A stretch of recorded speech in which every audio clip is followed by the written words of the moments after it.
Bismillahirrahmanirrahim. Assalamu alaikum dear students. I am Muhammad Imran Yunus, lecturer in statistics, Concordia College, Sahiwal. Dear students, जैसा कि आप लोगों को पता है कि आजकल हमारा एनालिसिस ऑफ टाइम सीरीज का टॉपिक चल रहा है, जिसके फर्स्ट 2 लेक्चर्स हो चुके हुए हैं. आज हम लेक्चर नंबर 3 करेंगे. आइए देखते हैं कि लेक्चर नंबर 3 के अंदर कौन कौन से टॉपिक्स हैं. Today topics are method of measuring secular trend. There are 4 methods to measure secular trend. First one is freehand curve method. Second one is method of semi-averages. Third method is method of moving averages.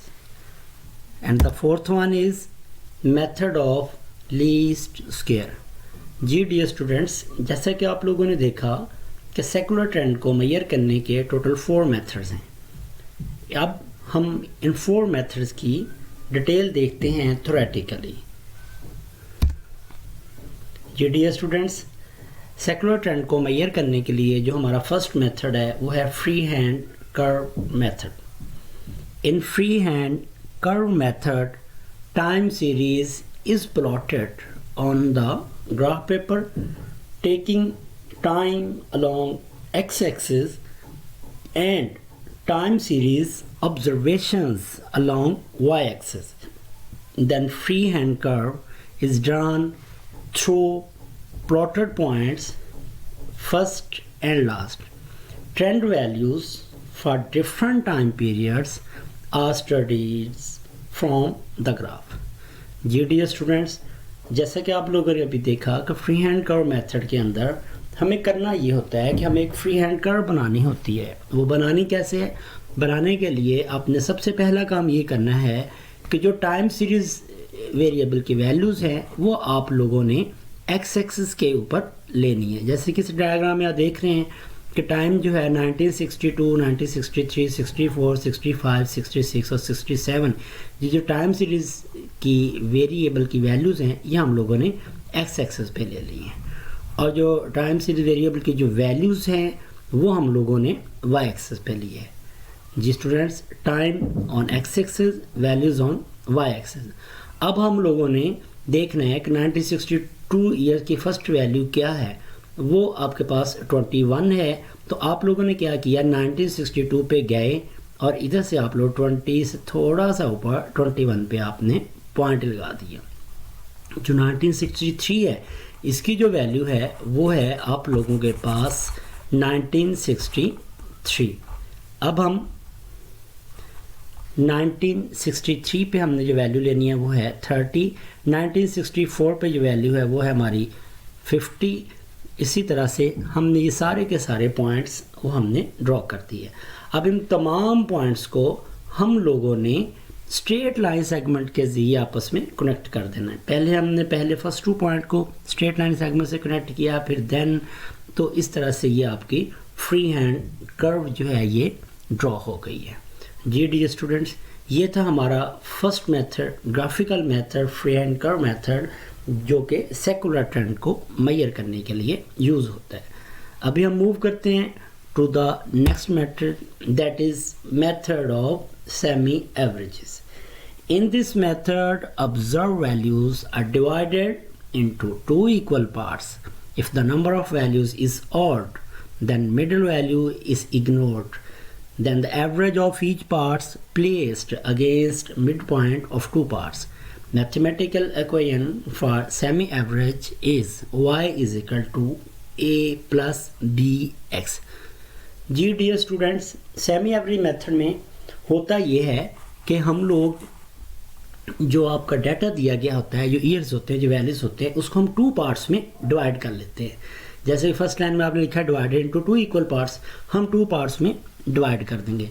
अब 2 parts में divide करने के लिए हमारे पास एक difficulty आ सकती है कि अगर तो वैल्यूज़ जो है वो इवन है, नंबर ऑफ़ वैल्यूज़ हमारे पास इवन है, फॉर एग्जांपल 12 हैं, तो 6 वैल्यूज फर्स्ट हाफ में आ जाएंगे, 6 आ जाएंगे सेकंड हाफ में. बट प्रॉब्लम कब आएगा? जब ये वैल्यू 12 नहीं है, मतलब नंबर ऑफ़ वैल्यूज़ इवन नहीं हैं, तो फिर हम क्या करेंगे, मिसाल के तौर पे 13 वैल्यूज़ हैं, तो 13 वैल्यूज़ को हमने 2 पार्ट्स में डिवाइड कैसे करना है, ये तो हमारे लिए बहुत बड़ी मुश्किल आ गई जी। इस मुश्किल का सलूशन ये है कि आप लोगों ने 6 वैल्यूज़ का फर्स्ट हाफ बना देना है, 6 वैल्यू का सेकंड हाफ बना देना है।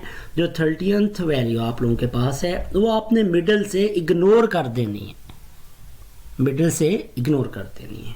If the number of values is odd then middle value is ignored.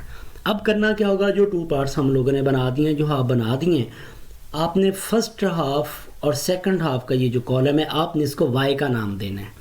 Second में आपने जो x की वैल्यू लेनी होती है, सेमी एवरी मेथड में हम जो रीजन है वो फर्स्ट ईयर के सामने लेते हैं।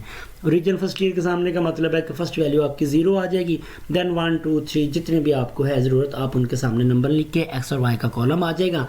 जब ये x और y का कॉलम आ जाएंगे तो फिर आप लोगों को फाइंड करना होगा a और b। डियर स्टूडेंट्स, ए और बी अगर फाइंड हो गया तो आपकी ट्रेंड लाइन सिंप्लीफाई हो जाएगी। ए और बी हम लोग कैसे निकालेंगे, इंशाल्लाह कमिंग लेक्चर के अंदर न्यूमेरिकल क्वेश्चन आप लोगों को हल करके सिखाया जाएगा कि ए और बी की value with the help of formula ही हम लोग कैसे निकालेंगे। फिलहाल हम लोग इसको थ्योरेटिकली देख रहे हैं। आई थिंक सो कि आपको इसका सिंपल सा कंसेप्ट माइंड में बैठ गया होगा।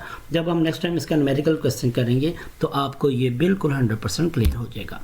जी डियर स्टूडेंट्स, अब हम मूव करते हैं मेथड ऑफ मूविंग एवरेजेस की तरफ। Dear students, it is third method to measure secular trend.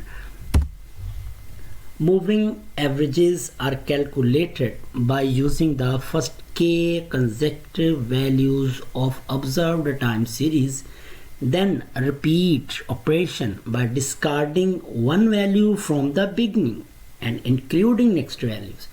This process is continued till the last values have been averaged. जी dear students, moving average method हमें क्या बता रहा है।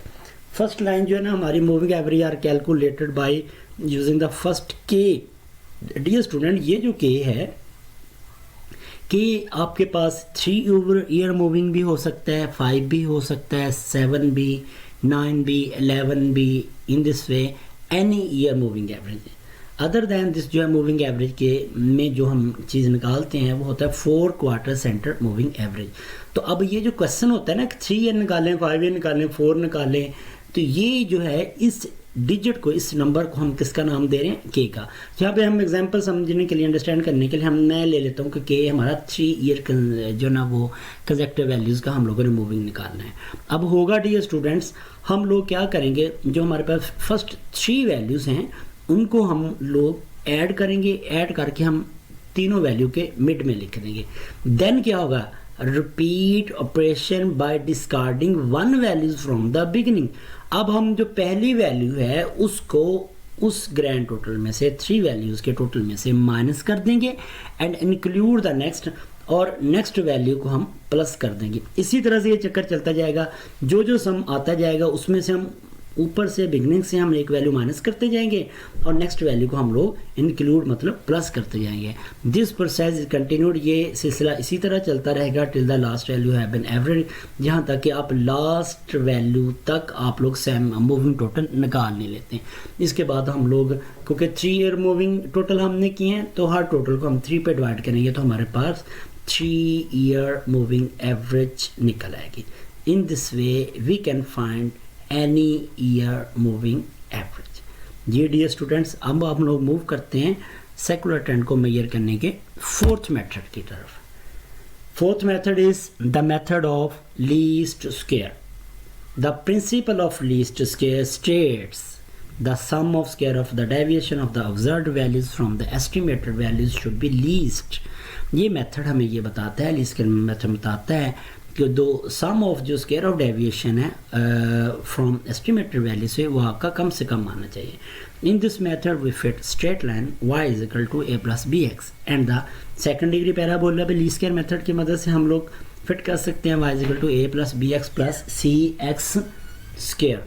जी dear students, least square method की मदद से हम लोग अपने टाइम सीरीज के अंदर हम लोग 2 लाइन फिट करेंगे। पहली स्ट्रेट लाइन है, दूसरी सेकंड डिग्री पैराबोला है। स्ट्रेट लाइन में हम लोग y is equal to a plus B X ये है, इस पर हम a की वैल्यू फाइंड करेंगे और b की वैल्यू फाइंड करेंगे with the help of formula. और जो सेकंड डिग्री पैराबोला है इसके अंदर हम लोग y is equal to a plus B X plus C X के आपके पास 3 है, ए बी एंड सी, आपने इन तीनों की value with the help of formula निकालनी होगी, जो कि इंशाल्लाह हम कमी लेक्चर के अंदर प्रैक्टिकली ये दोनों जो है वो लाइंस हम लोग निकालनी सीखेंगे। जी डियर स्टूडेंट्स, ये थे हमारे सेकुलर ट्रेंड को मेजर करने के 4 मेथड, जिनको हमने थ्योरेटिकली अंडरस्टैंड किया। इंशाल्लाह कमेंट लेक्चर्स के अंदर हम इन चारों को प्रैक्टिकली मतलब न्यूमेरिकल क्वेश्चन करके भी हम लोग अंडरस्टैंड करेंगे। जी डियर स्टूडेंट, इसके साथ ही हमारा लेक्चर ख़त्म होता है। अपना बहुत सारा ख्याल रखिएगा। टिल देन अल्लाह हाफिज़, अस्सलामु अलैकुम।